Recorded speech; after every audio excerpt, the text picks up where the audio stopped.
When an elephant comes charging at the crowd। क्या अर्थ हुआ?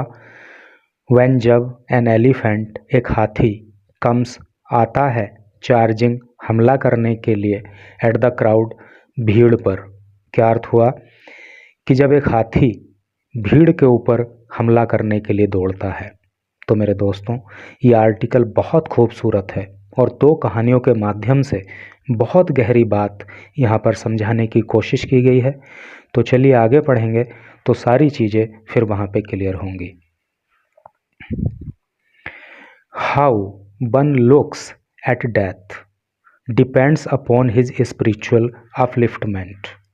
How कैसे वन लुक्स एट डेथ, एक व्यक्ति मौत को किस प्रकार लेता है, ये उसके आध्यात्मिक उत्थान के ऊपर निर्भर करता है। अर्थात किसी व्यक्ति को आध्यात्मिकता का कितना ज्ञान है, इसी बात पर निर्भर करता है कि वो व्यक्ति मृत्यु को किस प्रकार लेता है।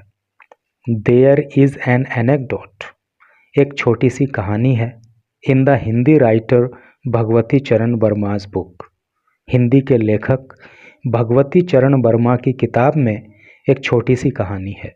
और वो कहानी क्या है, आगे बताई गई है। Once there was a stampede, एक बार भगदड़ मच गई। In the Kumbh gathering in Haridwar, Haridwar के अंदर कुंभ के मेले में। ठीक है, तो हरिद्वार के अंदर जो कुंभ का मेला लगता है, एक बार वहाँ पे भगदड़ मच गई।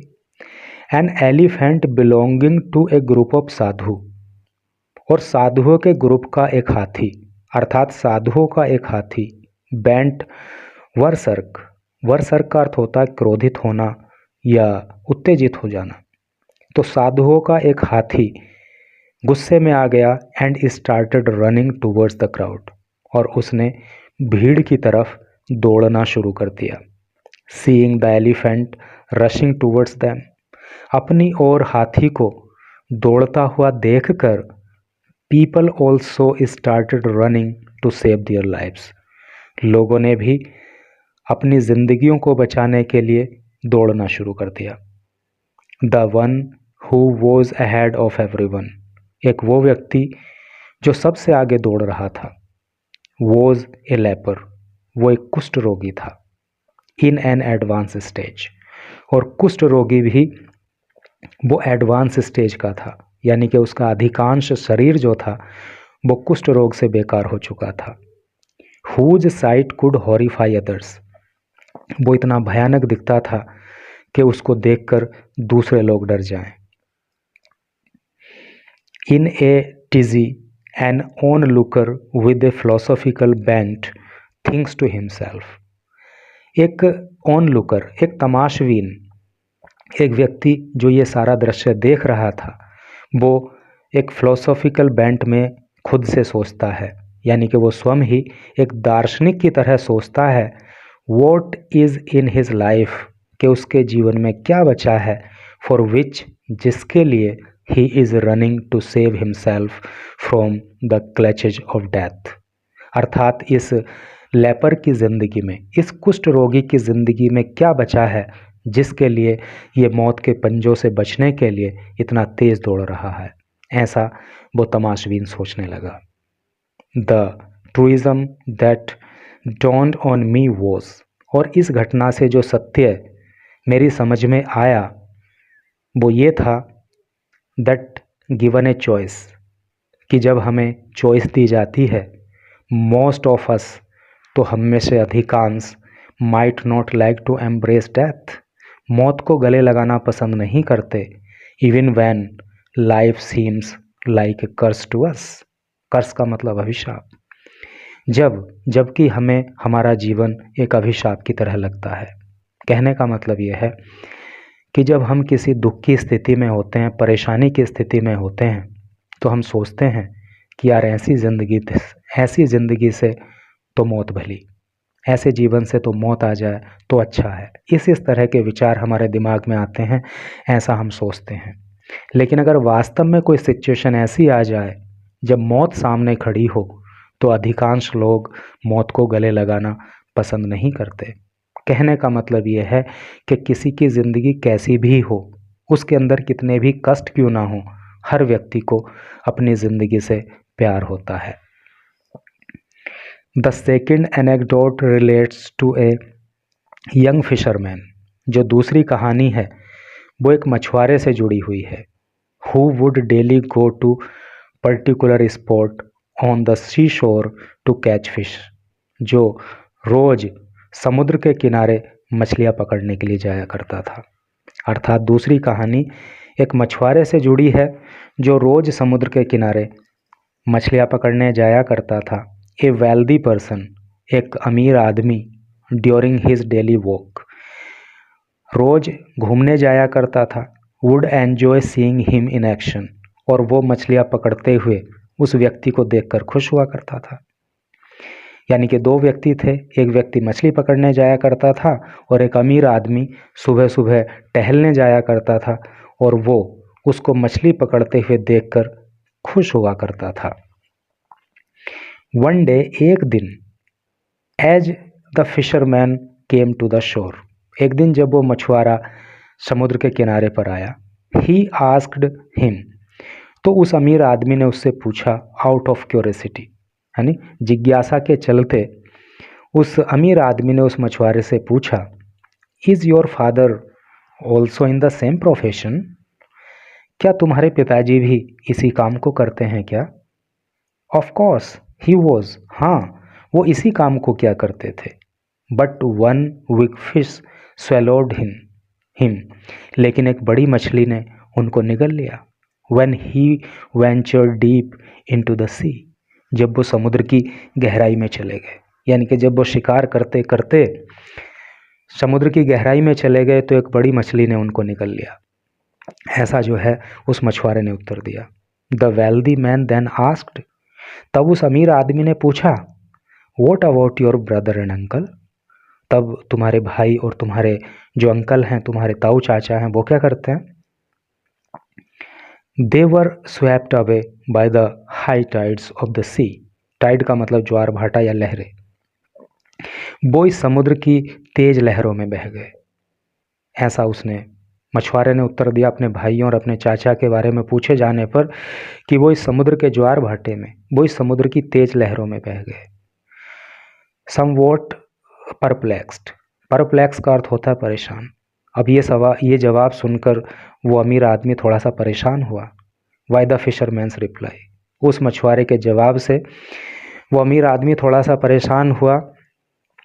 The person asked him about his grandfather, फिर उस अमीर आदमी ने उस मछुआरे से उसके दादा के बारे में पूछा। आई एम टोल्ड, मुझे बताया गया है, that he also met a watery grave in the same sea, मुझे बताया गया है कि मेरे दादा भी इसी समुद्र में जल समाधि ले गए, अर्थात वो भी इसी समुद्र के अंदर समा गए। रिप्लाइड द फिशरमैन, उस मछुआरे ने उत्तर दिया। कंप्लीटली फ्लेमक्स्ड, फ्लेमक्स का मतलब भौचक्का, परेशान, पूरी तरह से ये जवाब सुनकर तो वो परेशान हो गया, भौचक्का हो गया। The wealthy man kept on looking at the fisherman's face, ये जवाब सुनकर वो अमीर आदमी भौचक्का हो गया और वो लगातार उस मछुआरे के चेहरे को देखने लगा। But it did not betray any emotion, लेकिन उस मछुआरे के चेहरे पर तो जैसे कोई भावना ही नहीं थी, कोई फीलिंग ही नहीं थी। After a while he said, कुछ देर के बाद उसने कहा, young man, this sea has been the cause of all the deaths in your family, कि हे युवा मछुआरे, ये समुद्र तुम्हारे परिवारजनों के लिए मौत का कारण बना है। And yet you continue to explore in the same sea, और उसके बाद भी तुम इसी समुद्र में काम कर रहे हो। Why don't you do something else, तुम कोई और काम क्यों नहीं कर लेते? आई कैन हेल्प यू, मैं तुम्हारी मदद कर सकता हूँ। द फिशरमैन स्माइल्ड, वो मछुआरा मुस्कुराने लगा। एंड आस्क्ड द मैन, और उसने उस आदमी से पूछा, what is your father doing, तुम्हारे पिताजी क्या करते हैं? ही इज़ नो मोर, वो अब जीवित नहीं है। He died of cardiac arrest. वो मतलब उनको कार्डियक अरेस्ट हुआ, उनको हार्ट अटैक हो गया था एट द यंग एज, जब वो जवान थे तभी। रिप्लाइड द वेल्दी मैन, उस अमीर आदमी ने उत्तर दिया। Look, your father didn't come to the sea. देखो, तुम्हारे पिताजी समुद्र पे नहीं आए, but still death had its way. लेकिन मौत ने तो अपना रास्ता निकाल लिया ना। एंड आई कैन प्रेज्यूम, और मैं ये प्रेज्यूम कर सकता हूँ, ये सोच सकता हूँ, that none of your other kin, कि तुम्हारा कोई दूसरा संबंधी भी, हु आर नो मोर, जो जीवित नहीं हैं, डाइड इन दिस सी, वो इस समुद्र में मरे होंगे, और बिकॉज ऑफ द सी, या इस समुद्र के कारण। अर्थात तुम्हारे पिताजी समुद्र पे नहीं आए, उनकी मृत्यु हो गई। और मैं ये कह सकता हूँ कि तुम्हारे दूसरे परिवारजन भी इस समुद्र पर आकर या समुद्र की वजह से मृत्यु को प्राप्त नहीं हुए। What I really want to say is that, वास्तव में जो मैं तुम्हें कहना चाहता हूँ वो ये है, डेथ इज इनइविटेबल, कि मृत्यु अटल है, मृत्यु अनिवार्य है, मृत्यु से कोई बच नहीं सकता। When any person's days in this world are over, जब एक व्यक्ति के दिन इस संसार से समाप्त हो जाते हैं, death will not spare him, तो मौत उसको नहीं छोड़ती। Whether he is in the sea, फिर चाहे व्यक्ति समुद्र में हो, और ऑन द अर्थ, चाहे व्यक्ति जमीन पर हो, और even in the air on the aeroplane, और फिर चाहे व्यक्ति हवा के अंदर एरोप्लेन में ही क्यों ना हो, अर्थात वो कहीं भी हो, जब व्यक्ति के दिन इस संसार से समाप्त हो जाते हैं तो मौत उसको नहीं छोड़ती। So why to think of death, इसलिए मौत के बारे में क्या सोचना। कीप डूइंग योर वर्क, अपना काम करते रहो। The fisherman sermonised like a sage, उस मछुआरे ने एक संत की तरह सरमनाइज किया, संत की तरह उसने जो है मतलब उसको समझाया। इन द भगवत गीता, भगवत गीता में Krishna state certain things, Krishna भगवान ने भी कुछ चीज़ें बताई हैं, विच इफ़ अंडरस्टूड, जिनको अगर समझ लिया जाए, can take away the fear of death, तो फिर मौत का भय नहीं रहता। It is the body that ceases to function, ये सिर्फ हमारा शरीर है जो काम करना बंद कर देता है। But the soul is immortal, लेकिन आत्मा तो अमर है। आफ्टर डेथ, मृत्यु के बाद, the soul is reborn in another body, मृत्यु के बाद आत्मा दूसरे शरीर के अंदर जन्म लेती है। And it is like throwing away worn out clothes and wearing new ones, और ये ठीक वैसा ही है जैसे कि हम पुराने कपड़ों को उतार फेंकते हैं और नए पहन लेते हैं। Life is a continuous stream, जीवन एक लगातार बहने वाली धारा है, ऑफ बर्थ्स एंड डेथ्स, जीवन और मृत्यु की, जन्म और मृत्यु की। अनटिल वी, जब तक हम नहीं बाय उपासना के माध्यम से, कम्युनियन विद गॉड, ईश्वर के साथ समागम के माध्यम से, अचीव मोक्ष की प्राप्ति कर लेते हैं। अर्थात जब तक हम उपासना करके, भगवान के साथ समागम करके मोक्ष प्राप्त नहीं करते, तब तक हमारी ज़िंदगी जीवन और मृत्यु की एक लगातार बहने वाले झरने या लगातार बहने वाली धारा के समान है। अर्थात जन्म होता है, फिर मृत्यु हो जाती है, फिर जन्म होता है, फिर मृत्यु हो जाती है, एंड दिस प्रोसेस कॉन्टिन्यूस।